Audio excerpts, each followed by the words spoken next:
Om Swastiastu. Perkenalkan, nama saya Komandi Pratama, nomor absen 7 di lomba 14, mata kuliah Agama Hindu, Universitas Pendidikan Ganesha. Hari ini saya akan menjawabkan soal-soal agama Hindu yang telah diberikan Bapak dosen kepada saya. Untuk yang pertama, saya ingin presentasikan soal dan jawabannya. Untuk yang pertama, berikanlah pendapatmu apakah kelebihan adanya Banten dalam tradisi Hindu. Jawabannya adalah, Banten ialah upakara yang artinya persembahan suci yang berasal dari kreativitas tangan. Adapun fungsi Banten menjadi kelebihannya dari bentuk persembahan lain, yaitu menjadi simbolis Ida Sang Yang Widiwasa dan semua manifestasinya, terutama sebagai wujud rasa syukur umat Hindu atas pemberian kehidupan. Kedua, sebagai anugerah dan segala perlindungan pada alam semesta ini. Yang ketiga, sebagai wujud usaha menyeimbangkan alam semesta dan sebagai bentuk persembahan. Untuk soal yang kedua, nilai-nilai apakah dalam agama Hindu yang harus dilakukan agar umat Hindu tidak terjerumus dalam perbuatan korupsi, dan sebutkan langkah-langkah yang bisa diterapkan. Adapun nilai-nilai yang dapat diterapkan umat Hindu, yang pertama ialah memahami dan mengetahui ajaran Trikaya Parisuddha. Trikaya Parisuddha adalah 3 kerangka dasar agama Hindu yang terdiri dari manacika, tindakan berpikir seorang antara baik dan buruk; wacika, perkataan diucapkan baik maupun buruk, dan pengucapan tergantung kita mengucap dan mengertikannya. Yang ketiga ada kayika, tindakan atau perbuatan yang kita jalankan baik maupun buruk tergantung orang menilai. Kedua, memahami dan menghindari perilaku Sapta Timira. Sapta Timira merupakan 7 kegelapan dari manusia, salah satunya dana yang memiliki arti mabuk akan kekayaan yang dimiliki. Untuk soal yang ketiga, nilai-nilai apakah dalam agama Hindu yang dilanggar dalam bisnis prostitusi online yang lagi marak, dan berikan solusinya. Yang pertama, Jawabannya yang pertama, pelanggaran terhadap catur purusa arta yang artinya 4 tujuan hidup manusia. Adapun bagian dari catur purusa arta yang dilanggar yaitu dharma, yaitu perbuatan yang tercela karena melakukan sebuah hubungan tidak sah dengan pasangan yang berbeda-beda. Arta yang mendapatkan harta benda dengan berdasarkan jalur dharma, namun pada prosesi online hal ini justru menyimpang karena mendapatkan uang atau harta dalam jalur yang bersimpang lurus dengan dharma. Kama, adanya hasrat, keinginan, dan nafsu, adanya keinginan untuk hidup mewah dengan cara yang mudah. Hal ini juga melanggar Trikaya Parisuddha dan susila. Untuk soal yang keempat, ketika Anda mengunjungi panti asuhan, nilai-nilai agama Hindu apa yang bisa kita pelajari dan terapkan, dan berikan contohnya. Jawabannya, nilai yang bisa kita dapatkan dan terapkan dari berkunjung ke panti asuhan ialah nilai Tattwamasi. Tat artinya iya, Twam artinya kamu, dan Asi artinya adalah. Dalam filosofi agama Hindu memiliki arti aku adalah kamu, kamu adalah aku. Ajaran Tattwamasi ini mengajarkan kita mengenai sebuah kepedulian terhadap sama makhluk hidup ciptaan Ida Sang Yang Widiwasa. Sebagai salah satu ciptaan Tuhan dengan dikaruniai nalar dalam berpikir, berperasaan, dan berkehendak, pastinya mengerti perasaan yang dimiliki oleh anak-anak yang tinggal di panti asuhan. Untuk soal yang kelima, manusia hanya dapat memperoleh ketentraman batin bila ia mempunyai kepercayaan yang teguh kepada Tuhan dan rasa pasrah sepenuhnya. Hanya orang-orang semacam itulah yang mendapat penghargaan yang tinggi di dunia. Apakah ada hubungan kepasrahan dengan sifat korupsi pada manusia? Jelaskan jawabanmu dan berikan contoh. Jawabannya, adanya dorongan manusia kenapa dapat bertindak korupsi, salah satunya pasrah akan kenyataan yang terjadi.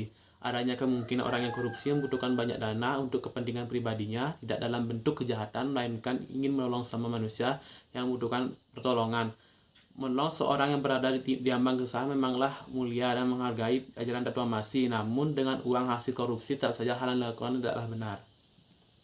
Soal yang keenam, dalam konteks pemujaan, manusia hanya akan dapat menyadari kebenaran bila dia memupuk keselarasan dalam pikiran, perkataan, dan perbuatan.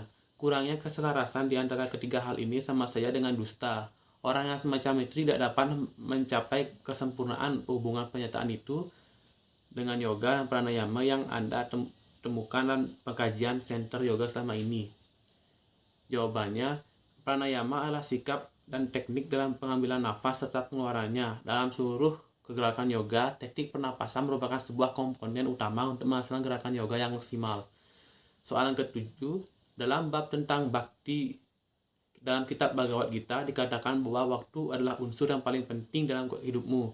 Krishna mengajarkan dalam Gita bahwa walaupun engkau tidak begitu berhasil melaksanakan keterikatan kepada benda-benda duniawi, jika engkau melaksanakan semua pekerjaan dan kewajibanmu seperti sembahyang, mempersembahkan segala yang engkau kerjakan kepada Tuhan, maka hidupmu akan diberkatinya. Apa makna ungkapan Bhagavad Gita yang dimaksud? Jawabannya adalah, pada dasarnya, di saat kita telah meninggal, kita tidak membawa benda apapun yang berasal dari dunia, melainkan kita hanya membawa karma yang kita telah perbuat di kehidupan sebelum meninggal. Walaupun di dalam kehidupan kita banyak mengalami kegagalan dan banyak dihina, dan atas kegagalan kita jangan pernah lupa untuk bersyukur atas berkat yang diberikan, bersyukur atas kehidupan telah diberikan, dan taat dalam melaksanakan pancayatnya. Dengan begini, makna sebenarnya dari suatu kehidupan sudah dapat dikatakan berhasil. Untuk soalan ke-8, ngaben banyak orang menyebutnya bahwa upacara itu sangatlah boros. Bagaimana menurut Anda ngaben itu? Apakah perlu dilakukan? Jawabannya adalah, menurut saya, ngaben memang upacara yang terbilang boros. Selain boros, upacara ini benar-benar melibatkan banyak tenaga kerja dengan kurun waktu yang cukup lama dalam seharinya. Untuk menutupi borosnya upacara tersebut, banyak masyarakat di Bali memiliki tabungan kas banjar yang berfungsi untuk membantu pengabenan guna mengurangi beban biaya yang ditanggung dalam proses pengabenan. Upacara pengabenan ini sangatlah penting dan harus dilaksanakan. Alasannya ialah untuk menyucikan roh umat Hindu yang sudah meninggal dunia dan percepat pengembalian jasad ke alam asalnya. Dalam kitab suci Weda Samhita atau isi dari Yajurveda tersurat bahwa setiap orang Hindu yang meninggal dunia wajib dijadikan lagi sebagai abu agar atma bisa mencapai moksa atau surga. Upacara ngaben juga bertujuan untuk mengembalikan unsur-unsur pembentukan badan kasar manusia yang disebut Panca Mahabhuta ke asalnya. Selain itu, upacara ngaben merupakan bentuk rasa ikhlas dari keluarga yang ditinggalkan oleh seorang. Untuk soalan ke-9, banyak orang Hindu lebih bersemangat melakukan upacara yatnya besar-besaran seperti ngentek linggih dengan biaya besar. Sedangkan untuk menyumbang beasiswa untuk anak miskin kerap ogah-ogahan. Bagaimana pendapat menghadapi realita ini? Menurut saya, hal ini tidak memiliki kaitannya antara mahasiswa miskin dengan seorang yang memiliki pendapatan lebih dengan melakukan yatnya ngentek linggih. Sebagai seorang mahasiswa yang gaya hidup sederhana mengharapkan beasiswa namun tidak mendapatkannya, saya tidak mengharapkan bahwa pihak lain sebagai di atas perlu membantu saya dalam biaya serta meringankan kehidupan saya. Pada dasarnya yang mengatur beasiswa ialah pemerintah yang memiliki tanggung jawab atas pendidikan siswa atau mahasiswa, dan bukan sembarang orang memiliki pendapatan lebih karena semua sudah diatur oleh Desa Yang Widiwasa. Untuk yang 10, Yada hidharma yasa glanir bawati barawata abhyudayam atmaswarya dadananam sarjayam aham. Bhagavad Gita yang ke-5.7.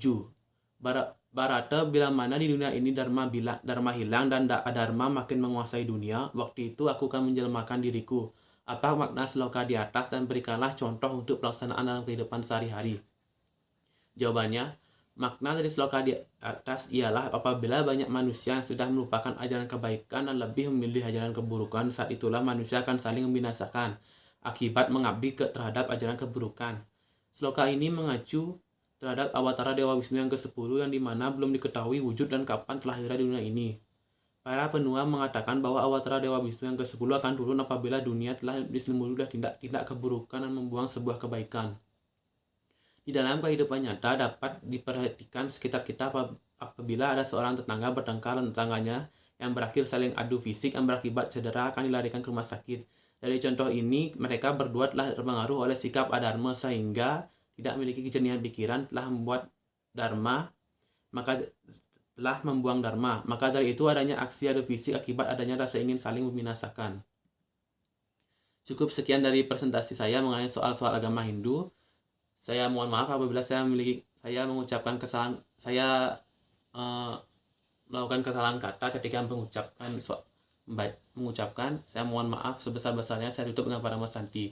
Om Santi Santi Santi Om.